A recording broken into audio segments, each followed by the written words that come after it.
Hello YouTube, welcome to my channel. So I wanted to start this channel off. This is my first ever YouTube video that I'm filming myself. I wanted to start this channel off by sharing my backyard here in Baton Rouge, Louisiana. This isn't a house I own, this is a house I'm renting, and I got permission from my landlord to not cut the grass in the backyard. And not only does that save me and my housemates the burden of coming out and cutting the backyard, it also does the most incredible thing that I want to share with y'all here. And yeah, without further ado, it is currently August 2025 as I'm filming this video, and we have not cut this backyard since October 2024, and I'm excited to show you the results of not cutting your backyard and how magical it can be. So here's the back door to the house, our back patio, and immediately when you walk into the backyard you see our massive live oak tree. We've named him Venusaur.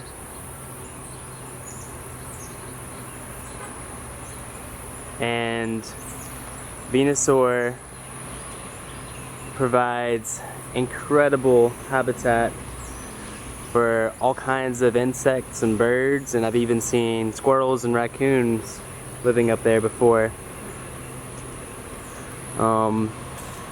But as I mentioned, we have not cut this backyard, so you can see all kinds of plants are growing here. Forgot the name of that white flowered one, but there is such an abundance. Oh, a cicada just flew.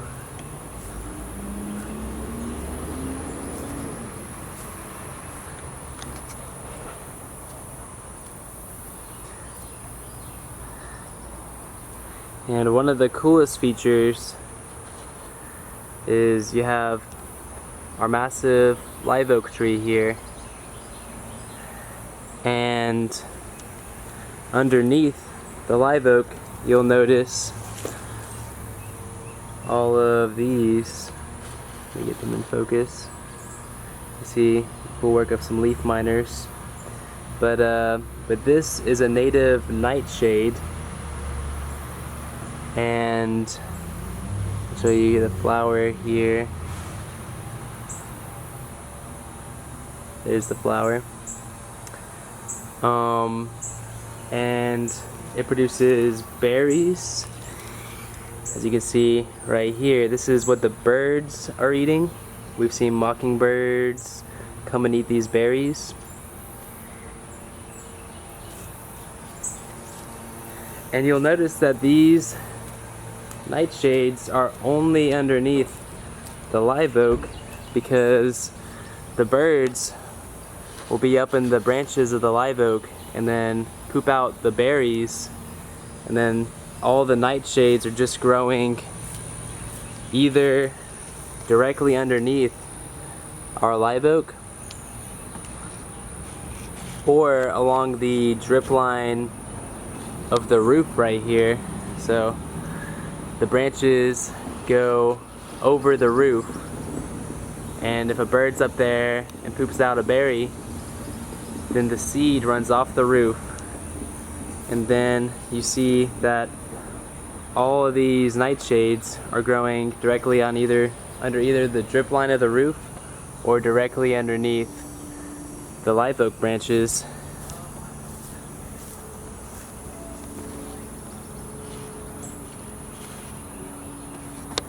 It's one of my favorite features of the yard. And we also are growing watermelons.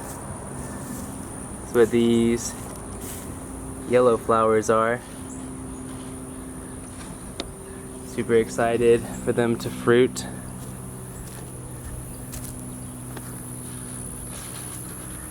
But look at all the diversity of grasses popping up here. Here's one of the most impressive plants in the yard. This is woodland lettuce, a native wildflower. And this one, I'd say, is about 12 feet tall. An incredible tower.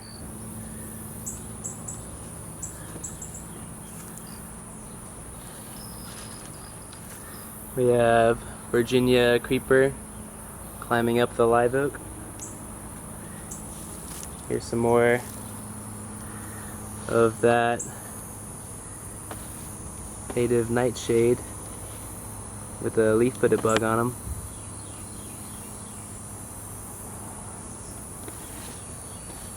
And we have many assassin bugs in this yard as well. He's just hiding underneath the leaf right there.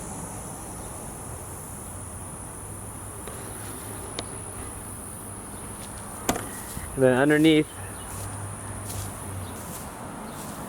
the live oak canopy,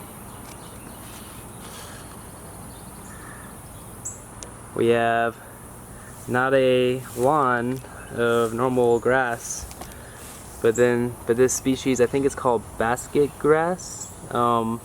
Have to double check on that. But this is a shade loving grass that came up all by itself, and it's formed essentially a monoculture of itself underneath the shade of the live oak.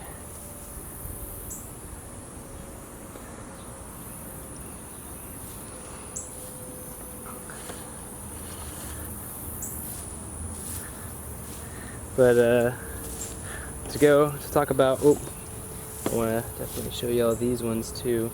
We have some little day flowers right here. All these right here are called day flowers. Little tiny ones right now, but beautiful little blue flower. Yeah, there's just an incredible amount of diversity back here to appreciate. And we don't even have to mow our pathways. You can see, it's kind of hard to make it out right here, but there is a natural pathway that we walk right here.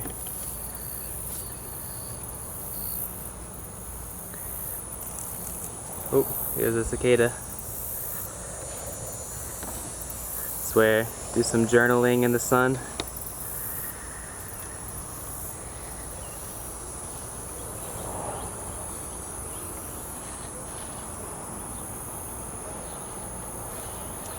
But we hear so many grasshoppers and katydids, and we see so many interesting wasps flying around. It is so incredible to not cut your grass. There's just so much biodiversity. Here is the other watermelon. This one's super happy. It's growing down slope, so it's getting all the water runoff and nutrient runoff from our live oak. And this is a really cool plant that came up all by itself. This is another woodland lettuce. Has beautiful, beautiful purple flowers. Bunch of aphids on it. You can see it's gone to seed. But I always see really interesting. You see there's a little native wasp right there. Really interesting pollinators buzzing this one. And there's a lot of little long-legged flies that are going up and down the leaves here. There's one.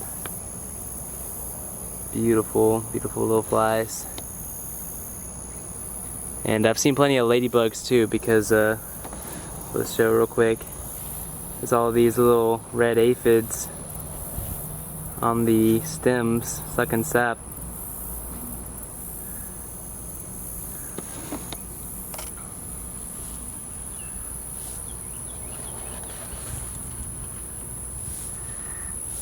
But yeah, I want to show off the other woodland lettuce over here. Also, yeah, this plant right here, I'm not sure what species this one is. I knew a few weeks ago, but I forgot. But yeah, it's always just been crawling with assassin bugs, and I've seen a lot of pollinators come and check this plant out, despite the fact that its flowers are pretty inconspicuous. Like that's one of the flowers in bloom, the little white one. And yeah, there's a surprising number of pollinators like to come up in this one. But here is a great example of the woodland lettuce blooming. And this plant came up all by itself. We didn't plant it. It just came up completely naturally from not cutting our lawn. And it is just a stunning plant. Oh wow, there's a long-tailed skipper right here. Check that out. It's one of my favorite butterflies. Beautiful. And if we cut our lawn, then we wouldn't be able to have this woodland lettuce here to be providing that food source for that skipper butterfly. So we are doing a huge favor for ourselves by not having to make the terribly loud noises of running a lawnmower, not releasing that exhaust into the air, that sound pollution, and we get to have this beautiful native medicinal wildflower coming up all by itself in our backyard and providing a habitat and nectar source for this long-tailed skipper.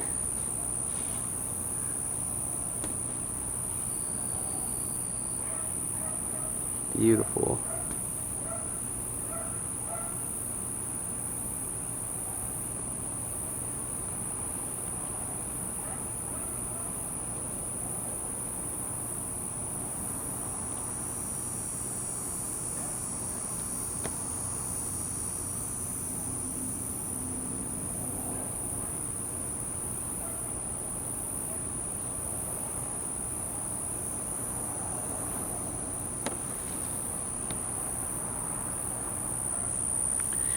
Just goes to show you that this is what you can have in your yard if you don't mow your lawn.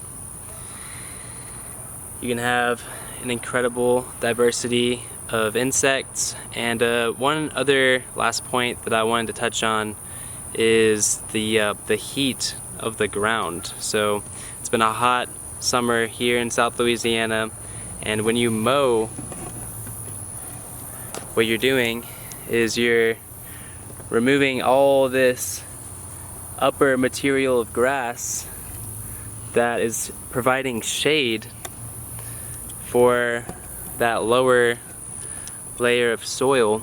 So not only is all that grass, you know, growing, like, let's say it grows like 8 inches, then all this grass up here is providing shade to the soil below, which is keeping it nice, cool, and moist, providing habitat for all kinds of bugs down there, and also is keeping it moist, dark, perfect for the growth of fungi, and fungi do incredible important work down there in the soil for recycling nutrients and allowing plants to communicate with each other. So if you want some fungi growing in your yard, this also helps a lot to not mow. And yeah, I think that's enough of what I wanted to share today. But I wish I could just take all of you watching into this yard to experience it for yourself, because there's so much that you can see and hear. I'm surrounded by so many crickets and katydids calling, and just seeing there's like a jumping spider over there that's hunting.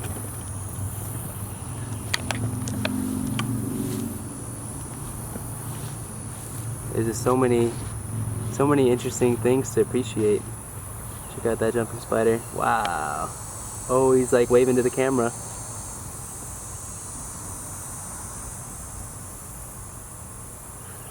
But yeah, moments like looking at this jumping spider happen all the time in this backyard.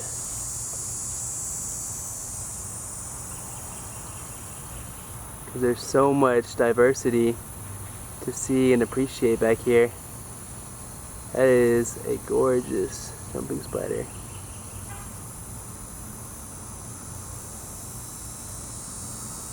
Wow, what a cute one. But yeah, there's so much to see back here, and I just wanted to do my best to show it off. But